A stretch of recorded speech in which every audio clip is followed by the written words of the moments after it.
Apparemment, les meilleures nouilles bouldak du monde, c'est les nouilles 4 fromages. On va essayer. Et pendant ce temps-là, je vais vous parler d'un truc. Bon, ça concerne surtout tous ceux qui croient au monde invisible, hein, que vous soyez musulman ou non.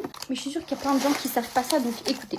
Vous voyez, le monde invisible, donc le monde des djinns, c'est un monde où il y a différentes personnalités.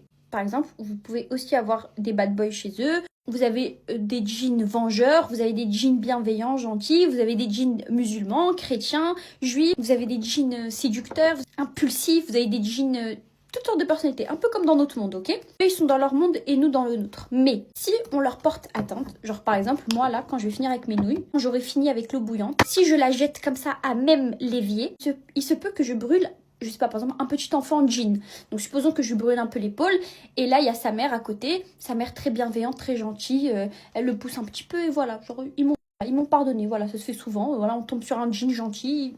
Mais si je tombe sur un djinn vengeur, impulsif. Ah non, elle a brûlé l'épaule de mon fils. Il peut se... Pourquoi je fais ce geste? Il peut se venger de moi et me posséder. Et c'est pour ça, et d'ailleurs je dis pas n'importe quoi les filles, vous pouvez vérifier hein, tout ce que je vous dis. C'est pour ça d'ailleurs que la plupart de possessions résultent de djinns vengeurs. Mes doigts sont pas sales, hein, c'est de l'indigo que j'ai mis dans mes cheveux. Donc en fait, la plupart des possessions, c'est parce que c'est les djinns qui se vengent d'un mal qu'on leur fait. En même temps, les humains, ils font du mal partout. Ils arrivent même à faire du mal dans un monde invisible. Ils font du mal aux animaux, à l'homme, à la terre, à la nature, à tout le monde. Bref, autre type de cas. Je regarde un film d'horreur. Bon, ça risque jamais d'arriver parce que moi, je regarde jamais les films d'horreur. Depuis Emily Rose, j'ai été traumatisée dans ma vie. J'étais enfant, je repense encore à Emily Rose, surtout quand on se met comme ça sur le dos et qu'elle marche. Et supposons que j'en regarde un. Donc il y a des djinns, voilà, il y a un petit groupe de djinns qui passe. Je tombe sur un groupe de djinns gentils, ils passent sans rien dire. Mais si je tombe sur un groupe de djinns, un groupe d'amis, ils sont là, ah mais en fait elle te ménique sur nous, regarde le film qu'elle regarde, donc c'est comme ça qu'ils nous voient, bah on va leur montrer. Et là, j'ai l'impression que j'explique très mal. En fait, c'est très clair dans ma tête, mais j'ai l'impression que je vous explique mal. Un autre exemple, par exemple, vous vous déshabillez. Un djinn vous trouve belle, il peut vous posséder. Parce que donc, il y a des moyens de faire en sorte que ça n'arrive pas en disant bismillah, etc. J'espère qu'il n'y a pas d'enfants qui me regardent. J'espère que les parents ne vont pas porter plainte contre moi parce que je suis en train de les traumatiser, j'espère. C'est un monde invisible, hein. Il y a plein de gens qui y croient.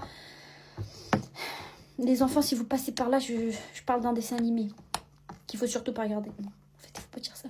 C'est le contraire. Peu importe, peu importe. En tout cas, tout ça pour vous dire que, en fait, ils sont dans un monde régi. C'est une société aussi, avec différents types de personnalités. La plupart du temps, on tombe sur des djinns gentils qui ferment les yeux sur certains de nos actes. Mais il y en a qui ne ferment pas les yeux sur nos actes. Et c'est pour ça qu'il y a plein de gens qui sont possédés aujourd'hui. Et c'est vraiment réel ce que je vous dis. Il faut juste pas les atteindre. Ils sont dans leur monde, ils vivent convenablement leur vie. On doit les laisser tranquilles et être tranquilles. Même parler d'eux en mal et tout comme ça dans la nuit. S'il y a quelqu'un qui passe par là et que c'est un harceleur ou quoi, il peut vous harceler hein, dans vos